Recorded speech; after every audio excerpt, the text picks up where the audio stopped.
Now, the Palestinian Health Ministry says there are no longer any services left in northern Gaza.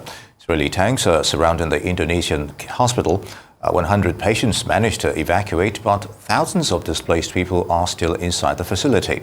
World Health Organization says it's increasingly concerned about the collapse of the health system in Gaza.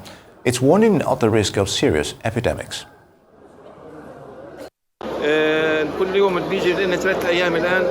For the past 3 days, we've been arriving at the crossing, only to be informed each time that the necessary coordination forms haven't reached the crossing. This situation causes immense suffering for all cancer patients, affecting them psychologically, physically, and financially. Furthermore, delays in treatment pose serious health risks, potentially leading to complications and the spread of the disease throughout the body, endangering the patient's life. We appeal to the Egyptian and Turkish leaderships to promptly take the necessary steps to facilitate our passage through the crossing because, honestly, patients are truly suffering. Some patients are unable to even stand on their feet and are confined to their chairs. If they could supply us with our medications here, we would stay. Unfortunately, hospitals have run out of medicines and the Turkish hospital was destroyed. Therefore, we are compelled to depart for Turkey to seek treatment and then return. This is the situation faced by all cancer patients waiting in the hall here. Now, for the very latest on the war in Gaza, let's bring in Arise special correspondent Karl Bostic, who is in the Israeli city of Tel Aviv. Good day and a very warm welcome to Newsday, Karl. Now, it seems like there might just be a glimmer of hope. Are we close to seeing a release of hostages by now? Is there any indication at all? We've been hearing these glimmers of hope since last week, actually. In fact, the Qatari foreign minister over the weekend said there were just minor details.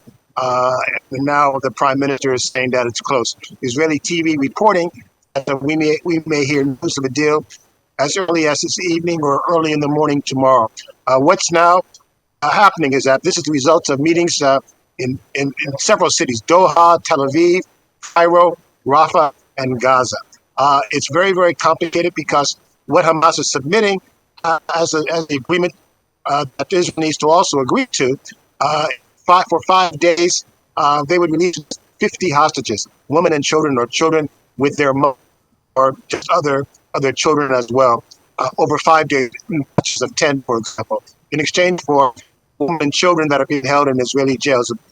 There are about 50 overall Israeli jails. A lot of sticking points, though, here, because Hamas, they actually want as long as ceasefire as possible, and they also want Israel to end or halt the its drone aircraft.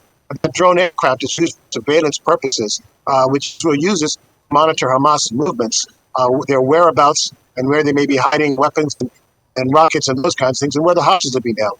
And so that's one detail that has not really been publicized as whether or not use of drones to be ended or not. But once again, looking at any announcement as early as this evening or in the early hours of tomorrow morning.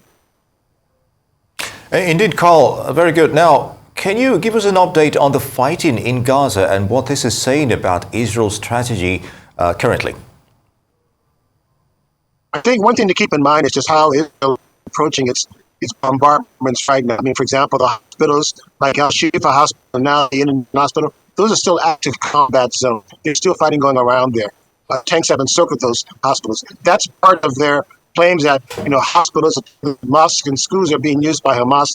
Conceal its operations, conceal its weapons, where their leaders are hiding, their fighters are hiding, and maybe even presumably where hostages were being kept at some point. So that's why you have that fighting going around there. And even this refugee camp, which is actually at the demarcation point of north and south of Gaza, I think in broader terms, need to keep this in mind. If a ceasefire or a truce, whatever you want to call it, is looming, it is on the cards. This is Israel, intensifying its bombardment and barrage up until the very last minute before there's a suspension of fighting and attacks. So that may be one reason why you see this intensification. Another reason being that, without this kind of a pressure, Hamas is going to relent and be so willing to exchange or release hostages. Right now, unfortunately, until whenever a ceasefire or a truce, as you said, is reached, the Indonesia hospital continues to be the focus of military activity. Do you have the latest from there? well, really worse signs. And there was a post from the head of nursing at the hospital, and she was saying it's no longer a hospital, it's become a mass cemetery. She's referring to bodies, quite frankly, we're rolling in front of 60 bodies. This is a hospital that's basically a spillover from Gaza. All right, we do apologize for the technical glitch there. That was Karl Bostic reporting from Tel Aviv.